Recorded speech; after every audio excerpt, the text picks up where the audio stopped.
when you spend more than you make, it's not a sustainable situation. Duh. Dave, this one, it might be personal, but can you define the phrase, you can't find your butt with both hands? I've heard you say this. I'm from the North. Every generation I've ministered to, every generation I've worked with, has had a group of people that refuse to say no to themselves. There's always been a group of people that will do what it takes to go win. They'll live like no one else, so later they'll live and give like no one else. It's almost impossible to get control of your money without becoming a better person while you're doing it. If you think you're going to get contentment sheerly from enough money, you'll never get enough money. Would you ever consider running for office? Well, what's up, guys? George Kamel here, and I am super excited because today I am joined by America's favorite financial expert, Dave Ramsey. He's a best-selling author, world-traveling grandpa, self-proclaimed dog lover, and of course, my favorite boss and CEO. And today we're going to talk about Dave's plan to fix the economy, how he defines being broke, and how much is enough when it comes to wealth. And by the way, Dave and I have a little bet going on. Less of a bet, more of a threat. So if I don't get at least 500,000 views on this video, I'm fired. So before we get to talking, get to clicking those like and subscribe buttons and share this with at least 499,999 people just for job security. Please and thank you. Dave, welcome. Quite the bet we have. oh, well, I wasn't aware of it, but that's good. We really need the win. That's all I'm saying. We need the clicks. This is fun. This is your first time in the studio. Yeah, slanted books. What do you think? At you, man, you're smart. We hand-selected books from your childhood, and they've held up. They've held up well. So thank you for lending your library to us. What's up with all these books? Well, Dave, it's no secret the election's coming up. People are getting freaked out, and it's been joked about in the past, but would you ever consider running for office? No. Why is that? Well, because we actually help people here. Oh, I thought it was the pay, because the pay kind of sucks, because you're a public servant. And the pay cut, but we actually do some good. I mean, the friends that I've got, I mean, I make fun of politicians all the time, but some of them are friends, and they know I make fun of them all the time, but they have a very frustrating job. It's hard to really do anything. All they do is fight. No traction, no progress. Yeah, I can't stand that. I got to get stuff done. So if it was up to your own devices and you could just get things done, well, that would be maybe. Like king. That wouldn't be like elected. So hey, not going to sign up for that one. We might get back to that one day. It's not my job. God gave me other work to do. Well, just to be fair, you would be the youngest president we've had in years. If that makes you feel true. any better about your age. If you did run, could I be your press secretary? Absolutely. Yes. This is my dream come true. All right, now just for fun, let's pretend for some reason you were in the White House or chairman of the Fed, for example. What would you do differently to turn the economy around? You know, I'm just a free market guy. I'm a capitalist pig. And I read Adam Smith when I was in college, and I believe in the free market. It tends to discard the dead wood. When we in business don't do a good job, we go out of business. A restaurant that cooks really bad food and is late and cold, it goes out of business, and it should. The market punishes you. You don't have to have a regulation to do it. And if you got a restaurant that's the opposite of that, and the food is hot and wonderful, and it's well-priced and all that kind of stuff, there's a line around the block, and everybody knows those stories. So the marketplace will correct itself if you'll leave it alone. So the first thing that, if I could wave any magic wands, I would remove a lot of regulation, and a lot of regulatory people would have to get other jobs. I'm not saying there doesn't need to be any regulation, but we've got at least 100% too much. There's some former hall monitors that feel like they have a little too much power now. Yeah, it's the mall cop syndrome for sure. Well, the national debt is now over $35 trillion. That's a hard number to even fathom in our brain. But there was an op-ed in the New York Times where economist Paul Krugman wrote that governments, unlike individuals, never have to pay off their debt. Is that true? Does the national debt matter if we just continue to go into monopoly money levels of debt? There may be some truth to that. Paul Krugman, would be a Keynesian economist. He would be John Maynard Keynes helped Roosevelt introduce the New Deal, and Keynesian economics has become, out of the college classroom, the standard. But basically, it's socialism, or it's the edges of socialism. It's a very big government, a very intrusive government, a government that controls a lot of things, including money supply and those kinds of things, to way too great an extent. I don't believe that the debt is good. But I also don't believe that we're on the precipice of all going into the zombie apocalypse either. A lot of people in the financial world have predicted the end of the world for a long time, and a lot of people in the Christian world have predicted the return of Christ for a long time. Probably both of those things are going to occur, but I don't think I know the time or the hour. Maybe not in our lifetime. Is it possible that we could reverse the national deficit and become debt-free as a nation? Sure. What would that take? Yeah, it would take more discipline than we have. The ability to accept and hear the ancient word no, because we've become so accustomed to government providing us anything and everything, including protection, including medicine, including things that are vital, that we love. There's two sides to the equation. In business, you cannot cut enough expenses to become profitable. You need revenue. You have to increase your revenue. And so you need a new product line. You need something that raises that. So you're talking about raising taxes? No, I'm talking about increasing the amount of tax dollars coming in. People get clouded by politics, so they have never really actually looked at the data. But the data says, the actual data of what has actually occurred at the federal government level, that Art Laffer was right with the Laffer curve. And the Laffer curve is simply this, that to a certain point, lowering taxes stimulates so much of the economy that it raises the amount of revenue, the amount of tax dollars that come in. If you let people keep more of their money, it stimulates the economy, and it stimulates the people like me to go make more money, and therefore I pay, even at a lower tax rate, I pay more in tax dollars because, say, you cut my tax rate 10%, but my income doubled. Okay, then that raises revenue. You know, you lower taxes, remove regulations, get the economy booming and heated up, and the tax revenues go way up, and then you've got to cut the crud out of this. And the problem is a high percentage of our federal dollar now goes to pay interest on the debt. So that comes back to the debt question. Just like a consumer. You got to get rid of the debt to get rid of the interest to be able to have room to do some of the social things that are in the federal government. But this spending is just, there is no discipline on it whatsoever. No one on either party ever says no. And it's really as simple as we're not spending less than we're bringing in. Oh, it is definitely that. So, Dave, I've seen on the internet, people said, well, if everyone followed Dave's advice, they got out of debt, the economy would collapse. Do you think that's true? You think about what happens with an individual, okay? An individual that goes through the baby steps in somewhere around 7 to 10 years is debt-free house and everything, and their income goes up during that time, and they become millionaires somewhere around that 12, 14-year mark on average, okay? So what did they do? They followed the baby steps. They got out of debt. They lived on less than they make. Now, if more individuals did that, would the economy collapse? Well, the Twitter or Instagram or Reddit thread crap says, well, the economy is dependent upon borrowed money. It's actually not. It's dependent upon the consumer spending. The consumer spends more when they borrow more, but the consumer also spends more when they don't have any debt and they have more money. So Sharon and I, when we became multi-millionaires, we didn't quit spending. We spend more because we have more. When people get out of debt, they don't stop spending, and they don't spend less than they did when they were in debt, using debt. Somebody that's got $10 million spends money. And so that drives the economy. The difference is that the economy would be much more stable. It's destabilized by all the consumer debt because the consumer's deep in debt, and then you add some other things to the mix, like a Biden inflationary situation, 10% inflation, 9.7% inflation, $5 gasoline. You put some stuff in there like that for the consumer. Oh, let's talk about interest rates on houses. Let's talk about house prices going up.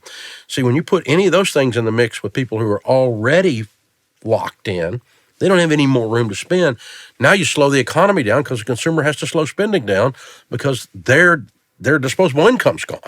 Well, disposable income goes up when you're debt-free. It doesn't go down. Well, let's test the theory. I think we should all become debt-free. Everybody become debt-free. Now, I tell you what it would be bad for. It'd be bad for banks. It'd be bad for Visa. The lenders wouldn't have the big buildings downtown. They can't sponsor the Taylor Swift tour, Dave. It'd be bad for the car companies because they make more money on the debt than they do on the cars. They'd actually have to start making a profit on the car, not on the debt on the car. And so all these things that are debt-based, it'd be really bad for them. The whole debt industry would go down. Anything having to do with debt, would go away because, if they were dependent on people like me, they don't get any money. I haven't given any interest to anybody in 35 years. Well, Visa, watch out. Well, they'd have a great debit card program, Yeah. but America would be missing out on their cash back. So that would really hurt the American people. well, probably be associated with a debit card. What do you think? I think There some we go. marketing would kick in. Well, there's some fear and anxiety around the upcoming election and who ends up in the White House and how that affects people's wallets. What do you tell people they're genuinely concerned? Not paranoid, not freaking out, but they're genuinely concerned. I mean, it's not unwise to have a concern about it because policy does matter. If you affect taxes, like we're talking about, it matters in the marketplace. If you affect regulation, it matters in the marketplace. If you jobs are the result of that. There's a lot of things to be concerned about. The problem is that the candidate and the news media have convinced people that 90% of their future success is based on the candidate, and the 90% of the individual success is based on the individual. 10% is based on the candidate.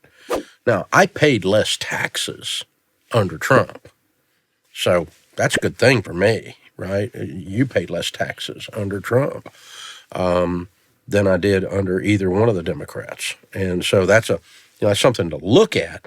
But I didn't go broke because of Biden or Obama. I didn't slow the business growth down because of Biden or Obama. I have made profit and made progress in the business under every administration, and it had nothing to do with them. It had to do with the economy in general, which they don't control, that any more than they control the weather. And it had to do with me and this leadership team here at Ramsey and how hard, George and Rachel and Deloney and Coleman work, right, and Jade. I mean, it had to do with us going out killing something, dragging it home, right? Mm-hmm. And so that's the thing that gets off in people's minds is if you're concerned about it past 10% of your life, then you're too concerned. It's more of a hobby for me. I like watching it, the drama of it's funny, the crazy stuff they say and the stuff they just make up. It's just not even true. It's on both sides. It's just nutty. It's good entertainment. Yeah, it is. That's it's about as good as it gets. It's a circus. Well, when politics get crazy, people, they get fed up and they talk about, I'm going to move to Canada. And I know you well enough that wouldn't be your first choice. Well, we agree. America's number one. If crap hits the fan, where is Dave Ramsey moving? Oh, I'm not. I don't have any thoughts of that. I'm not going anywhere. Crap hits the fan, we'll get a shovel. Oh, dang. That's deep. Sharon and I traveled all over the world.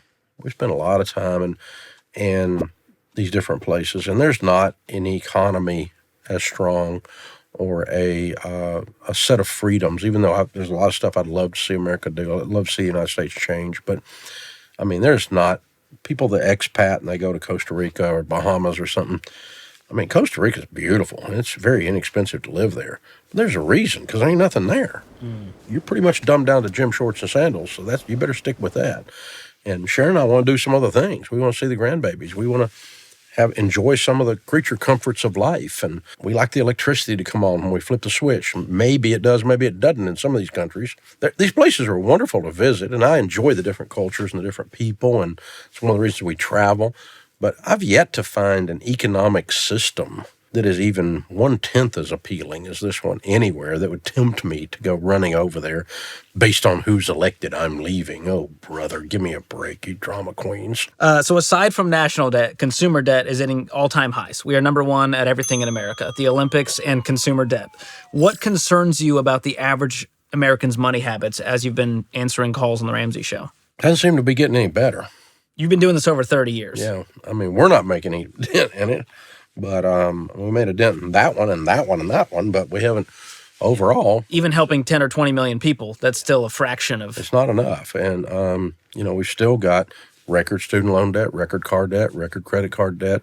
Again, that's got to do with the emotional maturity of the individual, the ability to say no to me, called self-discipline, in a culture that's got a magic wand in their hand that they can just buy anything anytime they want to buy it, answer any question they want to answer.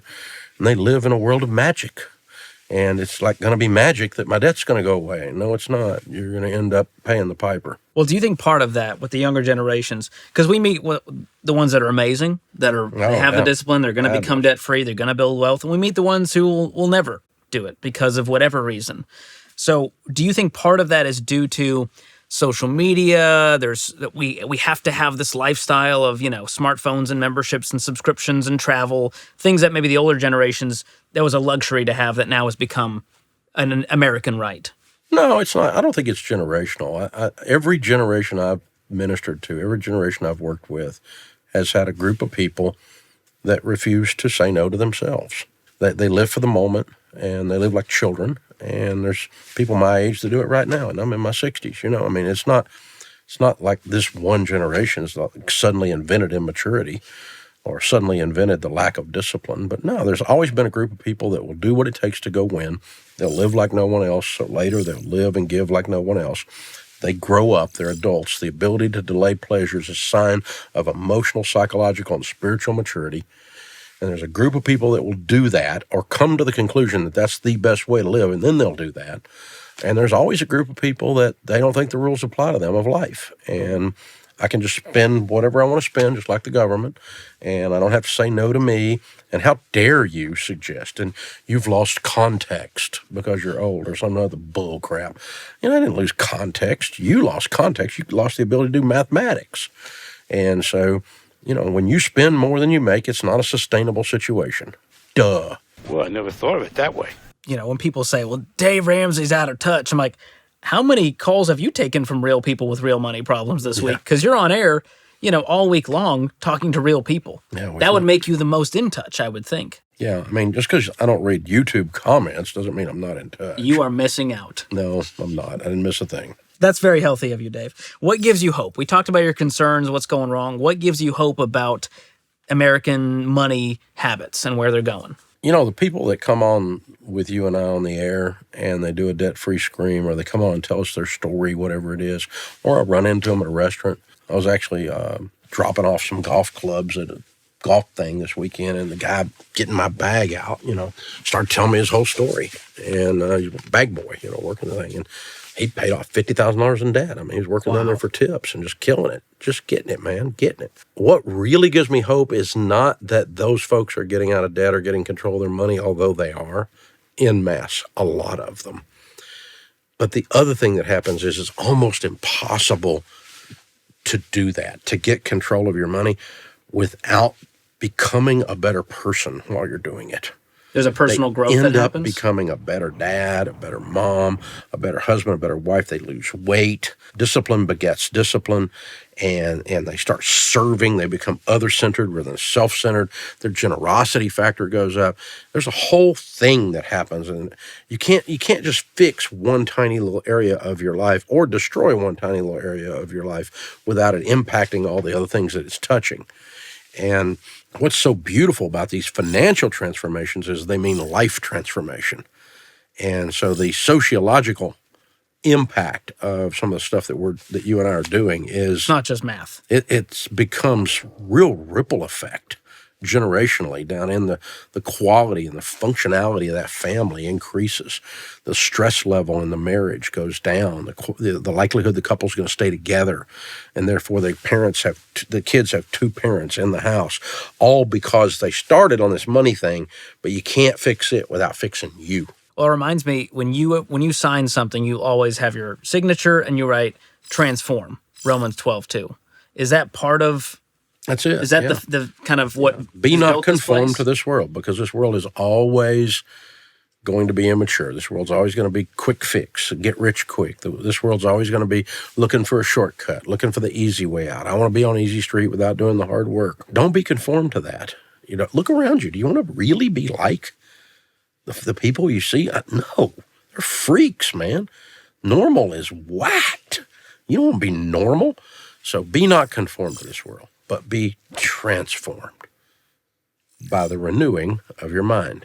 New information, like watching this show, coming into your mind, and you go, I may need to do something different. That's powerful. That's what this place is built on. Absolutely. That's what happens every day. All right, we'll get back to the conversation in just a moment, but first, I want to shout out a sponsor of today's video, Laurel Road. They've got a great high-yield savings account that lets your money work harder for you. And right now, your account balance earns 5% APY, which means if you have $10,000 sitting in that savings account, you're going to make an extra $500 for doing literally nothing. So what are you waiting for? There's no monthly maintenance fees, no minimum balance required, and your deposits are FDIC insured. Just go to laurelroad.com/George or click the link in the description below. That's laurelroad.com/George. The other sponsor of today's video is Tello, the mobile service provider with crazy affordable plans and killer nationwide coverage. So let me ask you this, how much are you currently paying for your cell phone plan? If it's more than $25, you're getting screwed. Okay, Tello's unlimited everything plan is just $25 a month, which should leave you plenty of money to do more fun things. And get this, there's no contracts, no sneaky fees, and you can change your plan whenever you want. It's super simple to sign up, all online from the comfort of your own home. Just go to tello.com/George and you'll get an extra $5 off the unlimited data plan during your first month of service, or check out the link in the description below. All right, let's get back to the conversation with Dave Ramsey. You and I, we use the word broke a lot, and it's not describing, people in poverty. What is your definition of broke? Negative net worth. The bottom line is your income doesn't determine wealth. Because if you make $200,000 a year and you owe $300,000 on your cars and your student loans and your other stuff, and you can barely pay your bills, you're broke.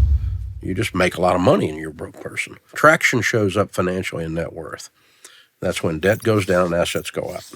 And that's where we see, that's how we know you're starting to actually win with money. You start to see that. And as you do that, then margin comes.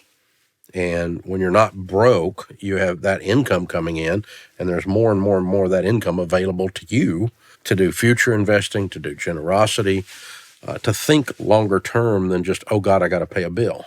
Oh God, look at this, I'm overwhelmed. Oh God, I got to pay a bill happens at $500,000 a year, $200,000 a year, $100,000 a year, $40,000 a year. And I live on less than I make happens at all those same numbers too. And living on less than you make gives you that margin. You begin to clear the debt down, and the assets build up. So the 401k starts to grow.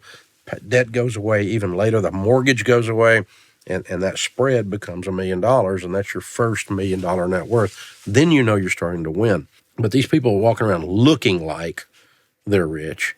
Most of them aren't. I mean, they got a Louis Vuitton, a car lease, and Sally Mae's got her own bedroom.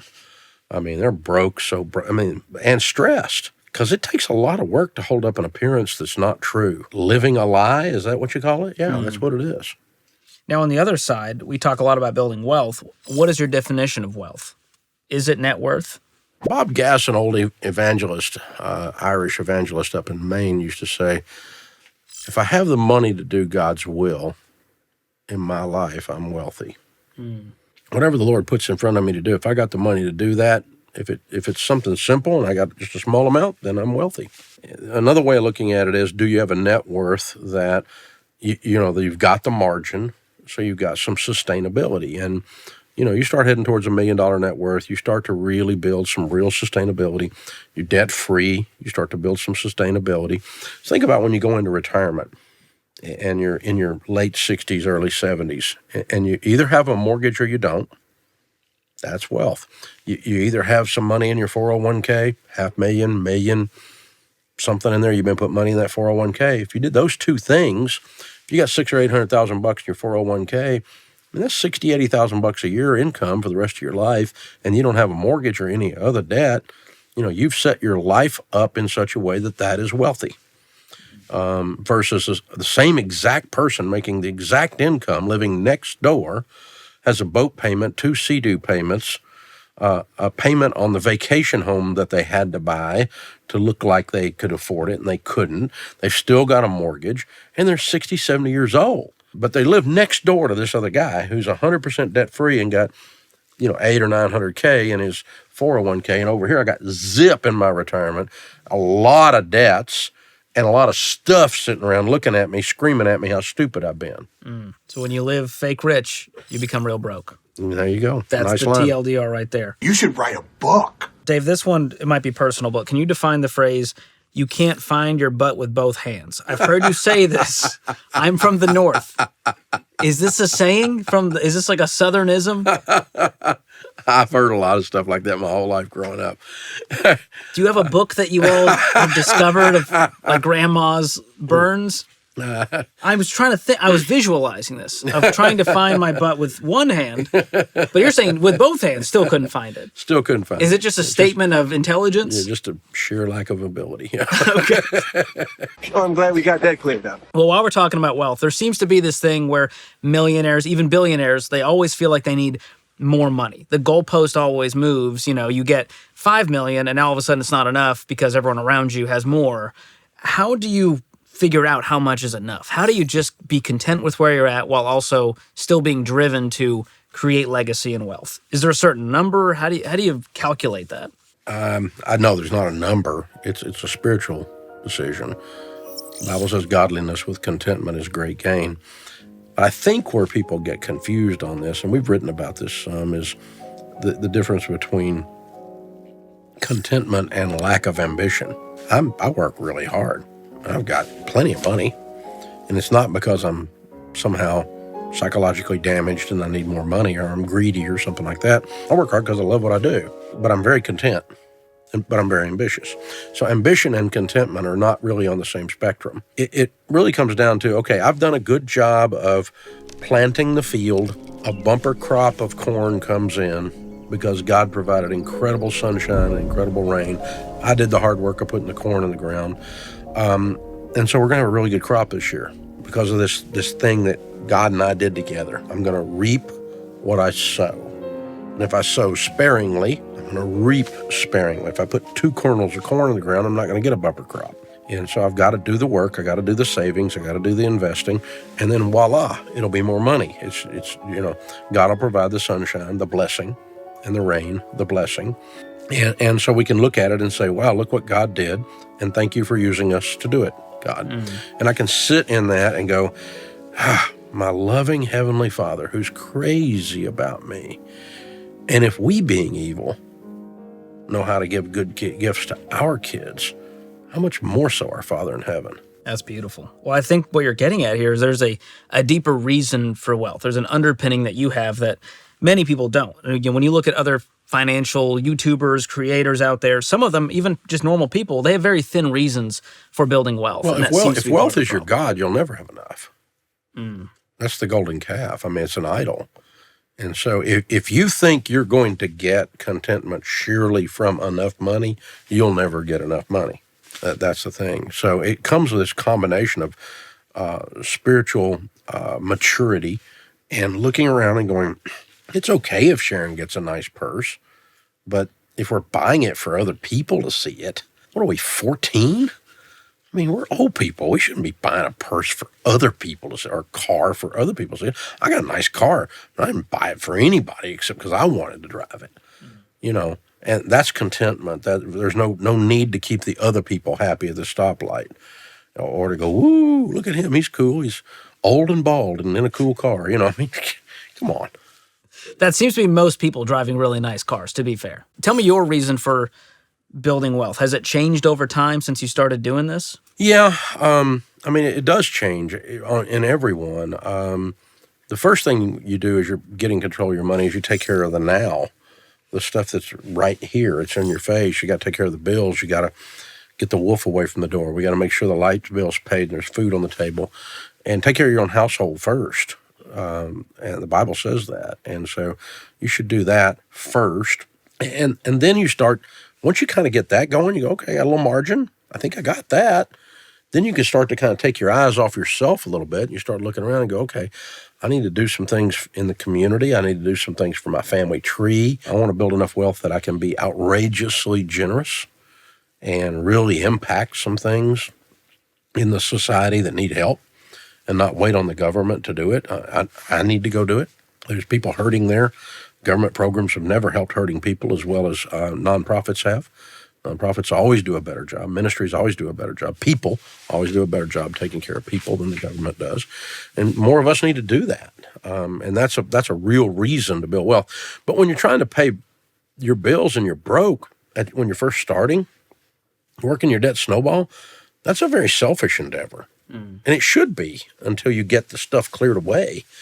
The trick is to clear it away so that there's margin, so you can start thinking about, or we look over here and we see a need with an individual or with a thing that's happening in the marketplace, and we want to impact that. And you can, you can write a unbelievable check and do that, and it's pretty cool. That's beautiful. Well, it's been a real pleasure, Dave. I know you got a lot of places you could be right now. Tea time, Cabo. You've chosen to be here in the studio, which I really appreciate. So thanks for coming on, and thank you for helping build this studio. Well, anytime. I mean, I want my books back, though. We'll get them back to you. The 1928 book from my childhood, yeah. Hope you guys enjoyed that conversation with Dave Ramsey. I really think that's going to be the video that helps his career take off. This is going to be the one. And if you enjoyed the video, please hit that like button, the subscribe button, and share this with a friend who might enjoy it. And if you like this, you're going to love this next video where Dave Ramsey made me a cup of coffee that was better than I deserve. Thanks for watching. We'll see you next time.